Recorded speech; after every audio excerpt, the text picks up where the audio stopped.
Hello learners, today we will be discussing the character and personality of BEDS 001. This is the last week for your BEDS 001 overview and perspectives of values, and this particular section will consist of part 1, 2 and 3. Today I will be dealing with the first part, which is character and personality. Most of us use the terms character and personality in common parlance when we want to communicate about a person's behavior, their strengths and weakness. But we use these terms with sufficient degree of vagueness without probably understanding the real connotations of these in the wider context. Let me give you an example to understand what character and personality is. When we see a person like Amitabh Bachchan who has this booming voice, you know that his personality is, you say that his personality is good because he has this wonderful voice, a booming voice, a voice with deep baritone. So we say that Amitabh Bachchan has a great personality because this is the way he talks. When you see a person who has this commanding presence, let's say you are in an interview board, or you have gone for a meeting, then you see the vice chancellor of our university who comes in, and you know that and you see that the vice chancellor comes inside the board meeting with a commanding presence, with such confidence. You say that the vice chancellor has a great personality because he works very confidently. There is the commanding presence of the vice chancellor in a particular meeting. So this is what is called personality, the way you walk, the way you address people, the way you talk, or the way you communicate. On the other hand, when we talk about character, character talks about the moral aspects of a person's life. For example, we say that this particular person is honest, we say that this particular person is helpful, this particular person empathizes with other feelings. So this is determining the character of a person. Character refers to socially relevant behavior trends that have particular moral and ethical implications. When we are concerned with behaviors commonly labeled as good or bad, desirable or undesirable, and when activities are considered with reference to their ethical or moral implications, we speak of character rather than of personality. So, when we say that you have to be honest, you should be punctual in time, this is talking about a person's character. These are socially relevant behavior because these are characters, these are behaviors which are accepted by society, which are desirable by the society. And what are people who have bad characters, who are dishonest, who steal, who harm others, who beat up others. So these are characters, traits which are undesirable because they are not socially relevant behavior. So these are character traits which defines a person. Traits like lying, cheating, stealing, not keeping one's promises are dominantly negative character traits. On the other hand, traits like introversion, extroversion, neuroticism, intelligence, perseverance, self-esteem, friendliness, hostility, judgment are personality traits. So, learners, you have to be very, very careful in knowing or demarcating the difference between what is character and what is personality. What are character traits? What are personality traits? Your intelligence, your IQ level, the way you are, the way you behave, if you are friendly with people, if you have a good communication skill, or whether you keep to yourself, you are very shy, you do not talk to others, then these are your personal traits, personality traits. But on the other hand, if you are a person who cheats in exams, if you are a person who steals things, if you are a person who lies about things which you have not done, then these are what are called character traits, negative character traits. What are the requirements of character and personality? Character cannot include personality, but personality must include the capacities of character and not be limited by them. Let me repeat, this is a very important aspect.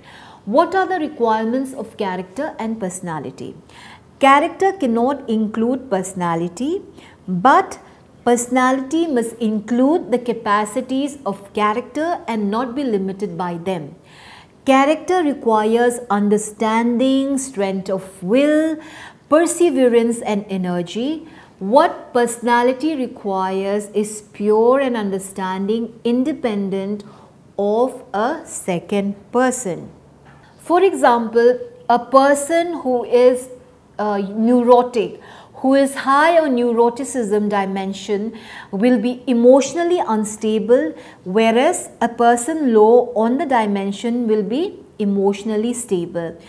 Person with high score on psychoticism will be tough-minded person, and a person low on this dimension will be tender-minded. So, when you say that a person has a particular neurotic behavior, then he or she is emotionally unstable, while a person who is psychotic, if you say this person is psychotic, there are certain behavioral traits where you find that, you know, he does things in a way which is not socially accepted behavior, and so on and so forth. So there are certain personality traits which are either defining a person because a person is neurotic on the basis of being a neurotic person, or on the basis of being a psychotic person. What are the components of personality? There are various components of personality, and what are they? Number one, consistency. There is generally a recognizable order and regularity to behaviors. Essentially, people act in the same ways or similar ways in a variety of situations. Number two, psychological or physiological. Personality is a psychological construct, but research suggests that it is not influenced by biological processes and needs. So, let me briefly talk about these components of personality. When you say consistency is a component of personality, we are saying that people act in the same ways or similar ways in a variety of situations. That is, if you believe in speaking the truth, you are honest even in spite of different situations in different parts of the world, in different contexts, in different situations. This is called consistency. Then what is psychological and physiological? That is saying that personality is a psychological construct which says that personality is influenced by biological processes and needs. Then we have another components of personality, which is impact behaviors and actions.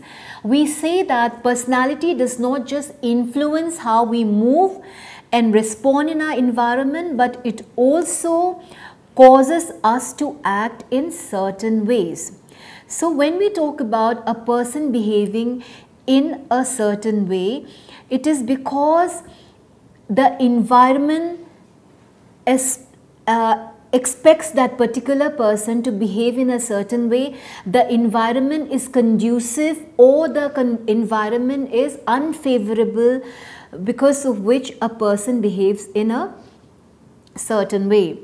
Then we have another component of personality, which is multiple expressions. Personality is displayed in more than just behavior. It can also be seen in our thoughts, feelings, close relationships and other social interaction. So when we talk about a person's personality, when we talk about saying that a person have a strong personality or a person has a weak personality, we are talking about how that particular person interacts with the other person in terms of how he behaves, in terms of how, you know, how he acts in a certain way, how he expresses himself or herself. So this is what we mean by multiple expression, which is part of components of personality. Then after talking about components of personality, it is very important to talk about the classification of personality. How do we classify personality? William Herbert Sheldon talks about the personality types on the basis of bodily constitution. He talks about endomorphics, which means relatively prominent abdomen and fatty issues. Then we have what is called mesomorphic, which is muscular build and strong bones, athletic type, and we have what is called ectomorphic, relatively delicate and thin body build. So we have endomorphic, which has prominent abdomen and fatty issues. Then we have what is called mesomorphic, muscular build and strong bones, and we have what is called endomorphic, which is relatively delicate and thin body build. A typically endomorphic person, for example, is likely to be obese. On the other hand, a mesomorphic person would be square and muscular, and a person who is ectomorphic would be tall and thin. So describing people on the basis of their body features and associating them with the temperament is also called somatotypes. A typically sanguine person is one who has an excess of blood, the choleric, excess of bile. Then you have what is called the phlegmatic, excess of mucus, and the melancholic, which is excess of spleen. Interestingly, one can easily draw a parallel between the ancient Greek and ancient Indian classification, which describe the above mentioned four temperaments respectively as Rakta Pradhan, Pitta Pradhan, Kapha Pradhan, and Vayu Pradhan. So when you talk about personality on the basis of the body type, you have a sanguine person who has excess of blood, you have a choleric person who have excess of bile, then we have a phlegmatic person who has excess of mucus, and you have the melancholic who has excess of spleen. We have talked about the types of personality, we have talked about the components of personality. Now we will talk about what are the factors determining personality. There are very significant factors which determine personality.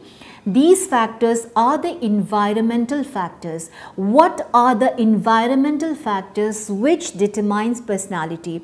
Let me talk about these factors briefly.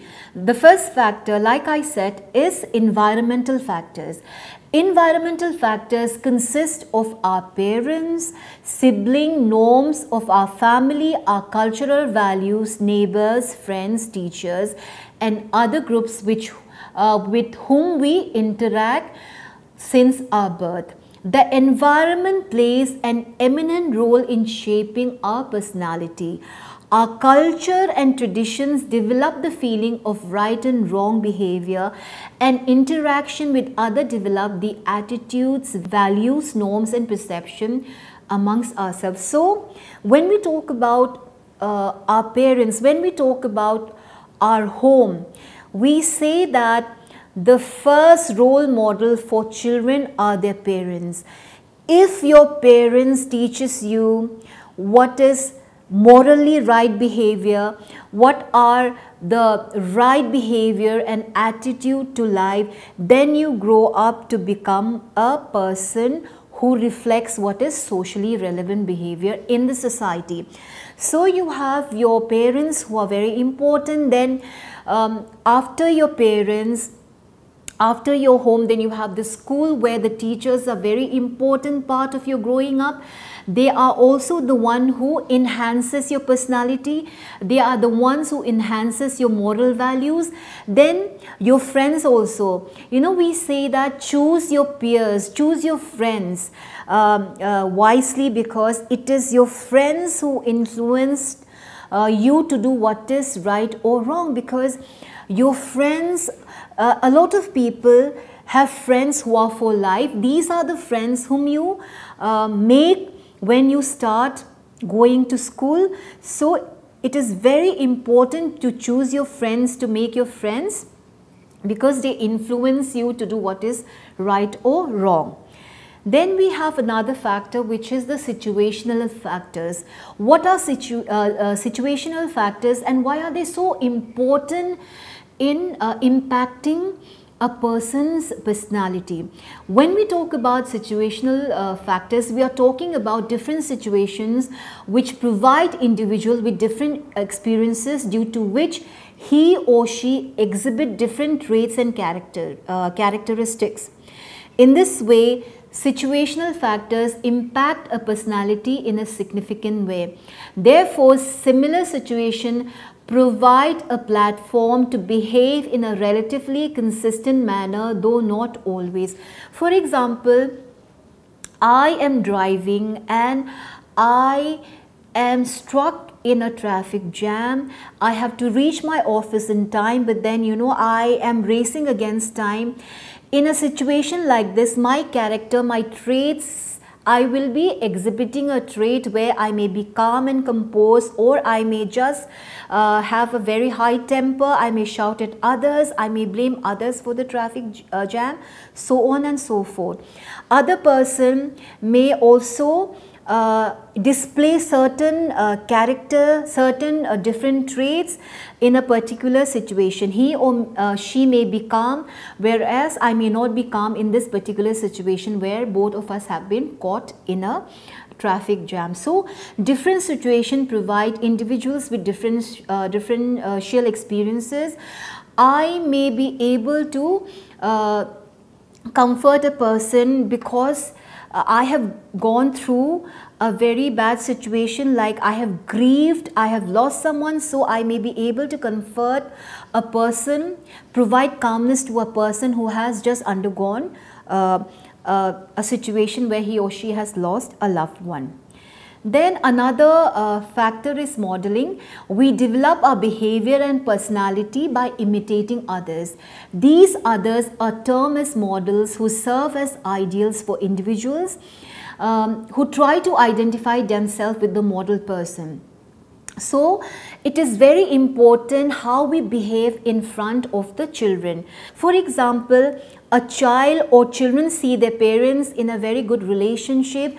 They see their parents in a very healthy relationship, helping each other out at home. Then the child or the children will grow up to respect the partners in life, their wives, their husbands in life. But if a child or the children see the parents always fighting, then the child or the children will see that, will think that this is will be an accepted behavior, and in future most of the time the child will grow up and perform this particular act, or will act out a behavior which he or she has, especially the boy would see that this behavior which he has seen at a young age is an accepted behavior, and he will act out in future. So it is very important to act how we behave in front of children or in front of others, because our behavior